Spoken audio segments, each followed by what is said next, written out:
What's going on YouTube? It's Richie here and I'm back with another video. In this video, those of you that watched the last video, I believe it was the last video or maybe the video before, know that I've competed at Dreamhack Sweden. So in that tournament I managed to finish 25th. It was an alright run. Definitely could have went worse, could have went better as well. Some very close sets against the likes of Morgold, Anakin. I'm gonna obviously do a video on the set against Anakin because it was the only match that was on stream, so look forward to that soon.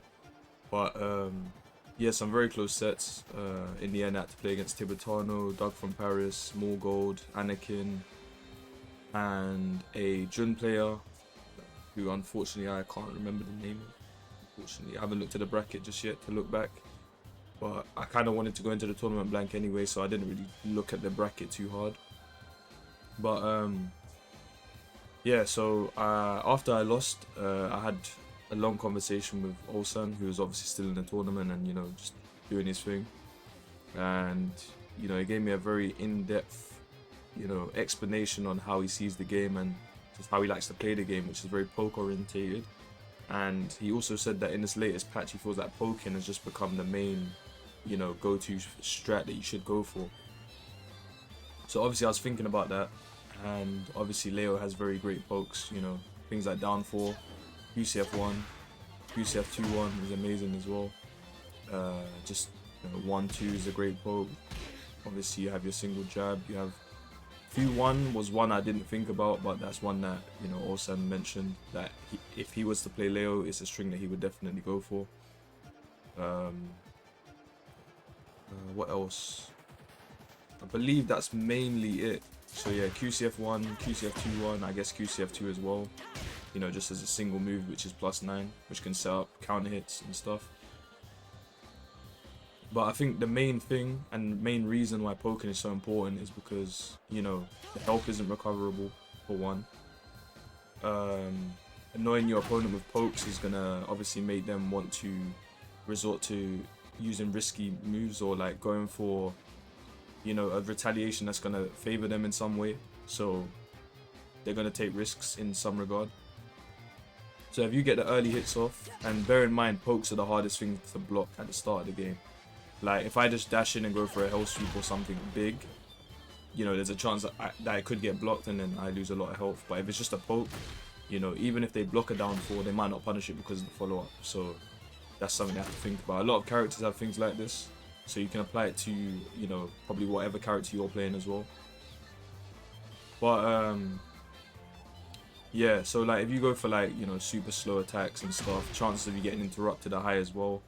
So a poke I wanted to talk about in this video is generic down 4, because I don't know if every Leo knows that, you know, we have this tool, which is down 3+4.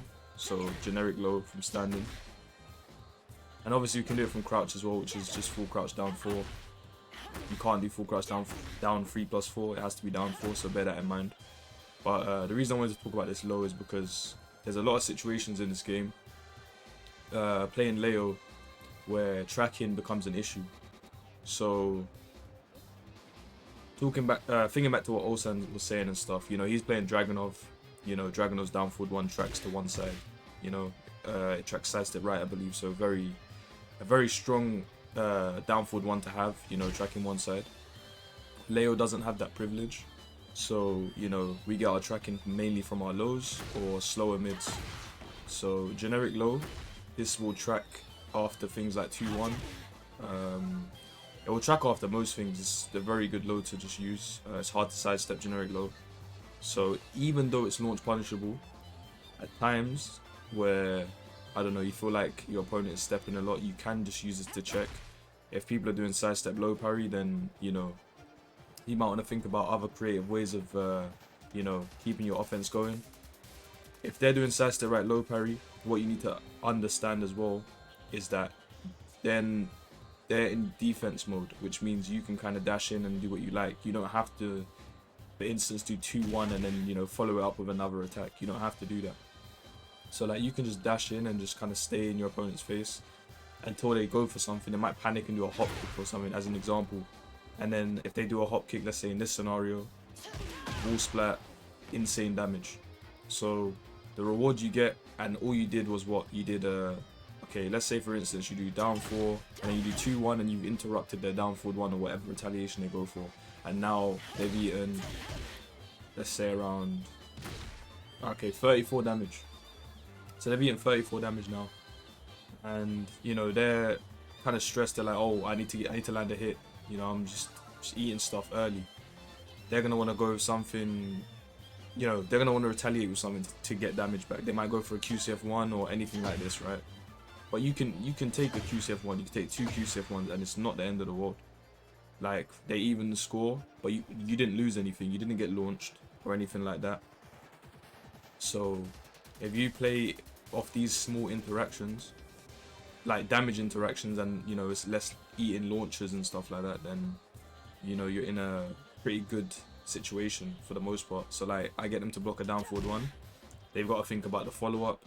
They have to decide if they want to sidestep, and there's a lot of factors that goes into this, right? Because I'm -1. So if I do something like down forward 1, okay, let's just do sidestep right as an example. So sidestep right against Leo is good for the most part. It beats a lot of things, and yeah, Leo can't really dominate neutral if the opponent is sidestepping right, as you can see. So Leo has to use slower moves to track opponents, which can be annoying. So if you don't want to give away your turn, or just, you know, keep giving away your turn with down forward 3s, then you can just kind of just chill, just stand there, just be a menace. Okay, I'm in my opponent's face. I have other things I can do. I can do strings, you know. I can do down 4 which tracks. I can do generic low which tracks. There you go. As you see, they sidestep right, generic low tracks. And it's only at the highest level, or if you become a bit predictable, that you keep going for generic low, that you'll get launched for it. So something to keep in mind. But you know, it's not, I think this game's not so much about what move you can use to stop your opponent from stepping and things like that. I think you just have to play off the interactions that are in front of you. So if I'm doing down forward 1, okay, my opponent, let's say they retaliate with like a magic 4 or something. Okay, now I've blocked it. I'm -7. Sorry, I'm +7. They're -7. I go for Q1 to take my turn back. You know, likelihood is they can't step it.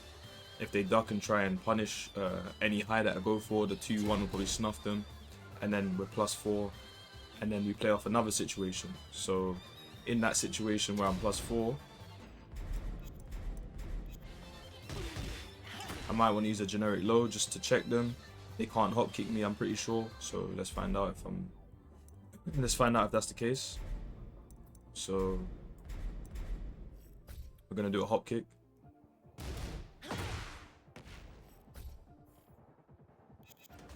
Okay, so 2-1, generic low. And as you can see, they can't hop kick me then.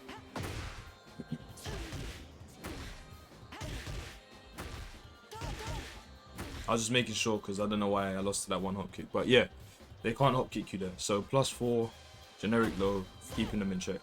Or you dash, block, punish. You see? So up forward 1-2 being the more optimal punish in that situation. But yeah, so that obviously exists. If the opponent goes for, let's say, a kind of panic move like a sidestep 1+2, or if they're playing Asuka and they go for sidestep 2, you know, let's see what happens. Okay, so +4 and I do 2-1. As you can see, sidestep 1+2 is too slow, so it gets snuffed in this situation.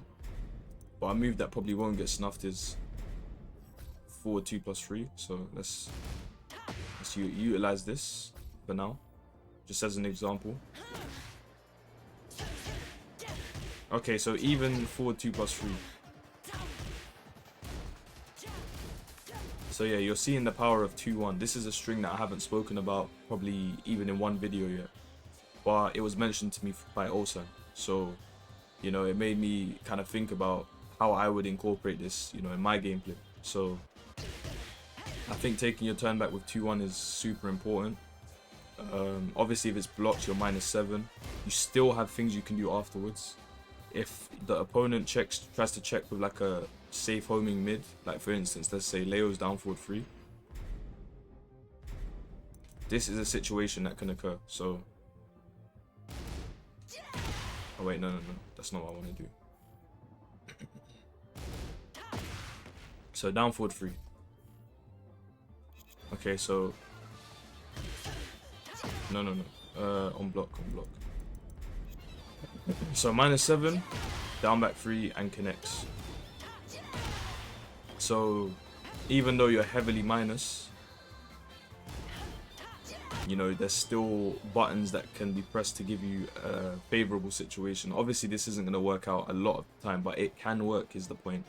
So if you're chasing a game and you just kind of go for that, and you see that they, you know, they resort to this as a safe check, you know, I guess you could call it a knowledge check in some sense, because a lot of people resort to a move to check all situations that you might go for. So if I do 2-1 on block and my opponent retaliates with down 4, let's see what happens. Okay, so down 4. Bear in mind we're -7, by the way. We're -7. Hop kick beats the down 4. So even though you're heavily minus, you can still get a big reward against what your opponent tries to do or tries to attempt. So these are just things to keep in mind. Like for the most part, you know, when you do a 2-1, you might want to just chill. You know, you're just trying to throw something out there to try and either hit your opponent or force them to block something, instead of you getting stepped and launched and, you know, or throwing out something unsafe and then getting punished, you know. This is safe, it's jails, and if you're really feeling very, I don't know, spontaneous, you can go for the third hit as well. Yeah, it is part of a 10-hit string, so you can get a bit, you know, promiscuous with it. I don't know if that's the right word to use, but yeah, you can go a bit crazy. But yeah, all of the other stuff, you know, QCF 2-1, this is just like a range thing. Look how much range you have. They recently made it so you can delay the follow-up attack, so you can delay that a little bit as well. QCF 2-4 as well. This has got quite a little bit of a delay on it as well now. So they have changed how this string works, and it is super good. As you can see, you can kind of just get in from wherever you want and just make your opponent can go for the low or the mid. And they come out basically the same speed, so for the opponent to block it, it will be very difficult. And obviously single jab is single jab. Not too much to say about a single jab really. Probably puts you in your most favorable position that you want to be in. As you can see, down 4, getting stepped relatively easily to the left. And then also, if they go for forward 4, just Rago. You can side with left as well. But this isn't a Leo matchup chart. This isn't what we're doing right now. This is, you know, working off a few moves and, you know, building a game plan around them. So we've spoken about basically every move so far. Every move that I wanted to speak about that Ulsan mentioned to me. So yeah, I mean, this has been the video. I feel like we should play around with these kind of moves. Just at any level really, lower level, intermediate, high level, because I think Leo's the strongest when you play very safe with the character. Hell sweeps and stuff are amazing obviously, but it's a bit too risky, and obviously in a first or two you want to be in control of what's happening. You want to make the most of every situation you put yourself and your opponent in order to come out victorious. So as hard as a game that Tekken is, and there isn't obviously, you know, the correct way of playing, you know, these are 5 things that you can definitely add to what you use already to try and improve and make your Leo a bit more annoying to fight. So yeah, hope you can take things on from this video, take things on board, and I hope it, you know, helps you all out in the long run. If it doesn't work straight away, you know, be a bit persistent, keep trying, and yeah, for the most part, if I was to summarize, I'd say what you wanna like kind of go for is doing a poke and then seeing how your opponent retaliates. think that's the biggest thing about this video, to be honest. And don't forget about things like Magic 4 as a check. You know, down 4 is 0 on hit. So if they go for a down forward 1 as a check, then counter hit. If they go for a down forward 1 after your down forward 1, you will trade. You know, -1. They go for an I-13, you go for I-12, it will trade. So yeah, don't fall asleep on situations like this, but for the most part, you can just down forward 1 and just stand in your opponent's face. You know, just kind of just be a nuisance. They throw out something unsafe, you punish. You know, that's kind of how, and you can apply it to every character as well. And don't forget you have a follow-up here as well, where you get a counter hit into guaranteed shoulder. So fun things to play around with. Let me know how it goes. Mainly 2-1, I think 2-1. When the opponent opts for something safe but gives away their turn, it's a great string to go for. Let me show you an example just quickly. So what would be a common, let's see. So I'm gonna go for down back 3, because this is a common thing. A lot of people fall, they get hit by down back 3s in odd scenarios. So let's just see how this works. So I'm gonna do QCF2 and then 2-1 on hit, because it's usually on hit where it happens. So as you can see, the 2-1 will snuff these kind of attacks, so you don't have to worry about getting crushed or anything like that. The second hit will check a situation like that. And for the most part, let me just quickly, before I end the video, let's quickly check Azucena's backswing though, because I know hers is quite annoying. So let's just see how hers works, because she covers a lot of distance and can be very annoying.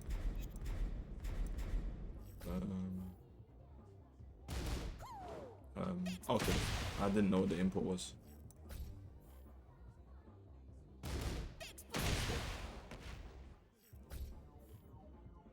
Alright, so let's take a look. And there you go. So you need a string like this that's just going to, as you can see, 1-2 doesn't do the job.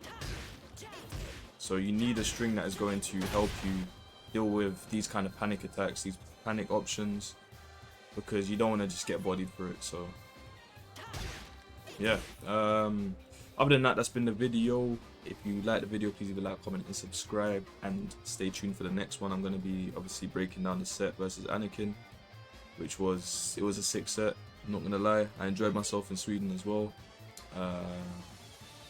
If you want to see me competing more, you know, I appreciate all the support I can get. So, you know, if you want to come over to the Twitch and show your love that way, subscribing and all of that type of stuff, then, you know, it's going to help me get to more events. So if you want to see Leo on the big stage, you know. Anyways, thank you everyone for the support, and I'll see you guys in the next video. Peace.